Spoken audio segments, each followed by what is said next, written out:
한성대 입구역 6번 출구.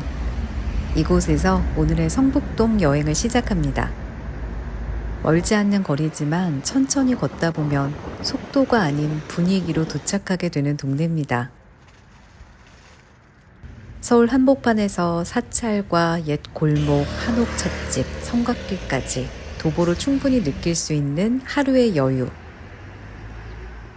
길상사까지 걷는 게 조금 힘드시다면 마을버스 성북 2번을 이용하셔도 좋습니다. 하지만 저는 성북동을 걷는 느낌이 좋아서 천천히 사복사복 걸어갔습니다.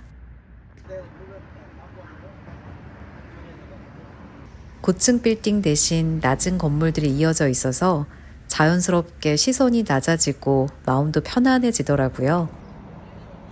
살고 싶은 마음이 드는 동네였습니다.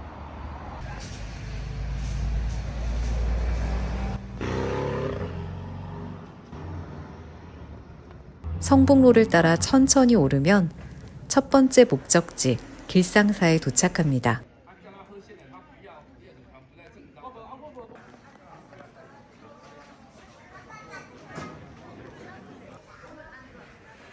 길상사는 원래 대원각이라는 고급 요정이었어요.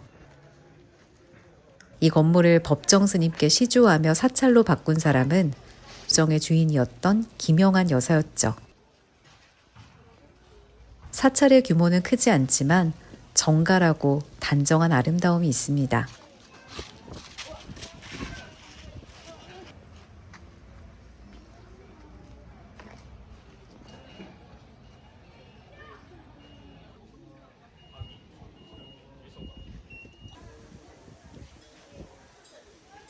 바람에 흔들리는 연등, 잔잔하게 들려오는 연불소리,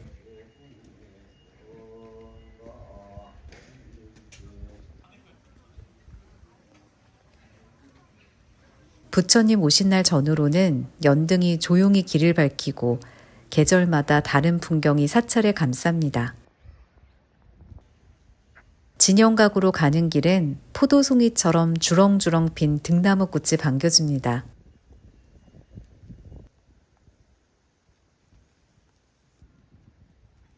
길상사는 정각의 배치나 건물 구조가 일반적인 사찰과는 조금 다릅니다.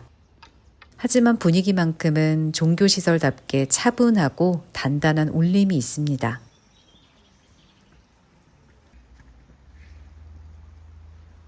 진영각은 법정 스님의 행적이 담긴 공간으로 사찰의 가장 높은 곳에 자리 잡고 있어요.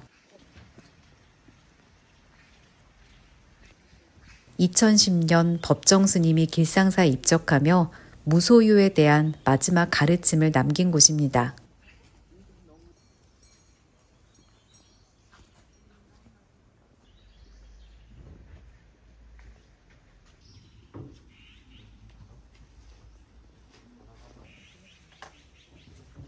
진영각 마루에 앉아 있으면 도심의 소음은 사라지고 숲의 향기와 자연의 소리만 남습니다. 마음이 한결 가벼워지는 순간입니다.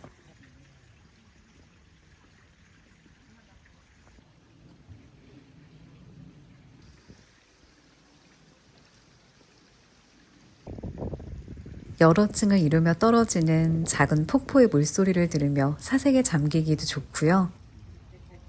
숲속에 들어온 듯한 기분, 조용히 산책하기 참 좋은 공간입니다.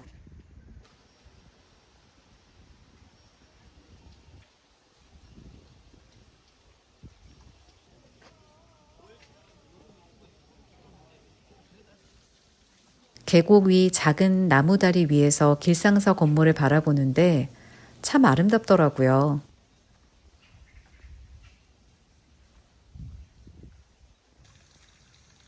자연과 조화된 건물의 풍경이 마음을 씻어주는 기분입니다.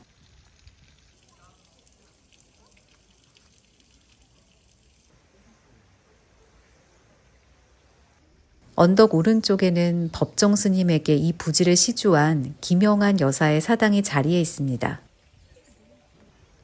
그녀는 법정 스님의 청빈하고 단단한 무소유의 철학에 감동해서 부지를 기부했다고 해요.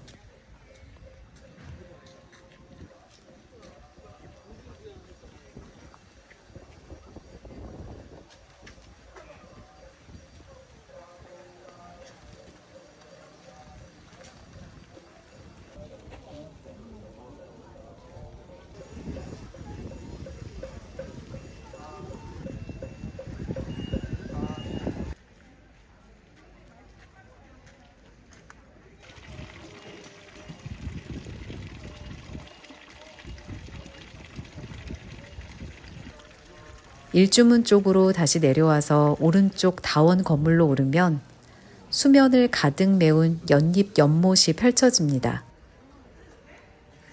길상사는 산책로가 잘 다듬어져 있어서 천천히 돌며 걷기에 참 좋습니다. 나 혼자 조용히 사색하고 싶을 때, 생각을 정리하고 싶을 때 추천하고 싶은 곳입니다.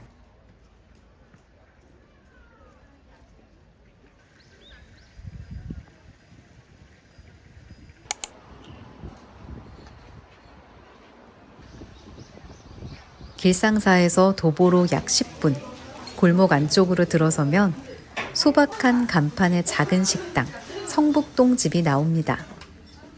가게 규모는 크지 않지만 평일에도 줄이 생길 정도로 유명한 만둣국 맛집이에요. 투박한 그릇에 담긴 맑은 국물과 속이 꽉 찬 만두가 어우러진 한 그릇. 국물에서 툭툭 터지는 깊은 맛이 참 매력적입니다. 매일 아침 직접 만두피와 칼국수 면을 반죽한다고 해요. 그 정성이 그대로 느껴지는 맛입니다. 시원한 김치와도 잘 어울리고 칼칼한 걸 좋아하신다면 청양고추를 살짝 넣어도 좋아요. 만두의 크기가 커서 하나만 먹어도 든든하고 국물이 기름지지 않아 속이 편안했습니다. 식사 시간쯤엔 웨이팅이 생기기도 하니까 조금 여유로운 시간에 방문하시는 걸 추천합니다.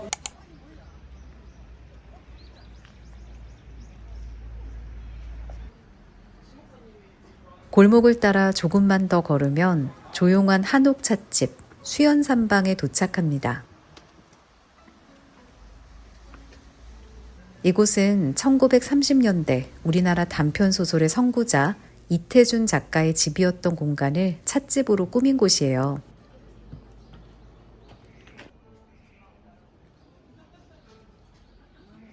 한옥이지만 일제강점기 시대에 지어져서 서양식과 전통 양식이 섞여 있는 독특한 구조를 가졌습니다. 차 종류는 다양하고 다과 세트도 정갈하게 준비되어 있어서 한두 시간쯤 여유롭게 시간을 보내기에 좋습니다.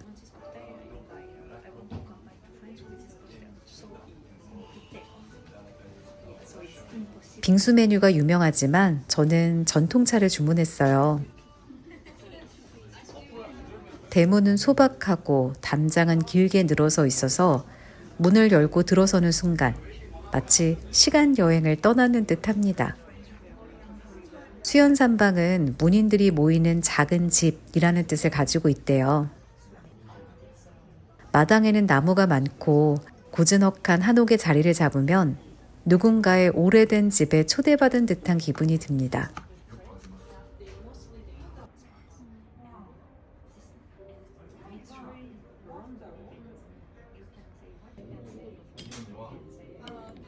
실내도 좋지만 가능하다면 마루자리에 앉는 걸 추천합니다. 기울어진 햇살, 나뭇잎 그림자, 그리고 느릿한 시간. 서울 한복판에서 만나는 여유입니다.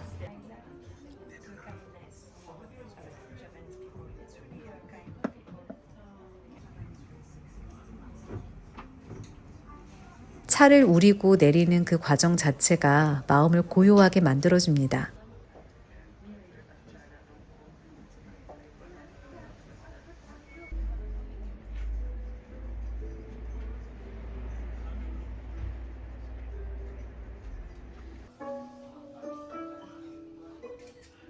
여기는 서울시 민속문화유산으로 지정된 고택이라 곳곳에 옛 물건과 풍경이 그대로 남아있어서 구경하는 재미도 쏠쏠했습니다.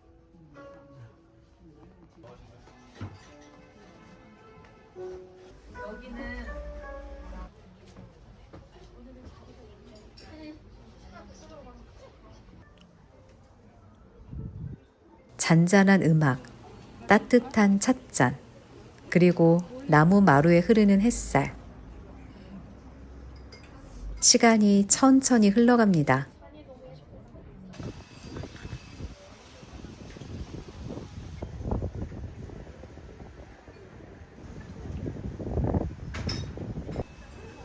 찻잔을 비운 뒤엔 시무장으로 향합니다. 이곳은 독립운동가이자 승려 또 시인이었던 만해 한용운 선생의 마지막 거처입니다. 시무장이라는 이름은 잃어버린 나를 찾아가는 집이라는 뜻을 품고 있어요. 불교의 수행 과정을 소를 찾는 여정에 비유한 시무도에서 따온 이름입니다.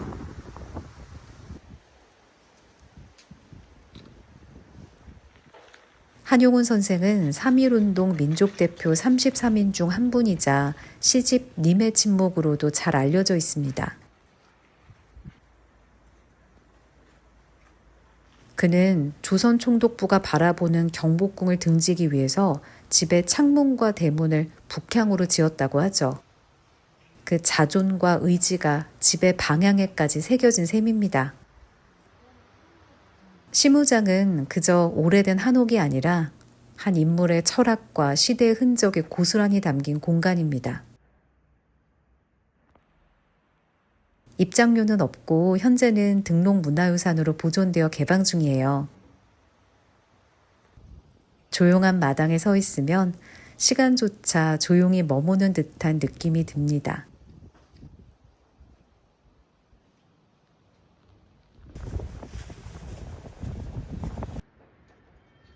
시무장 뒤편으로 오르막길을 따라 올라가면 서울 성곽길이 연결됩니다.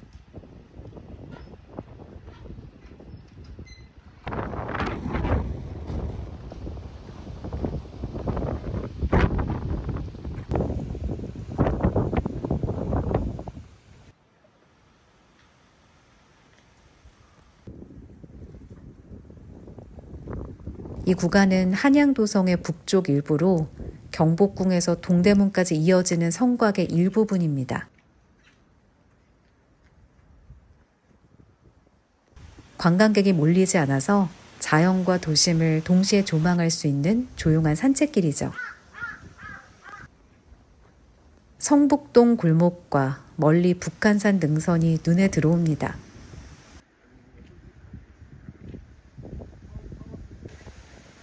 걷기에 부담스럽지 않은 경사와 부드러운 흙길, 옆을 지켜주는 성벽.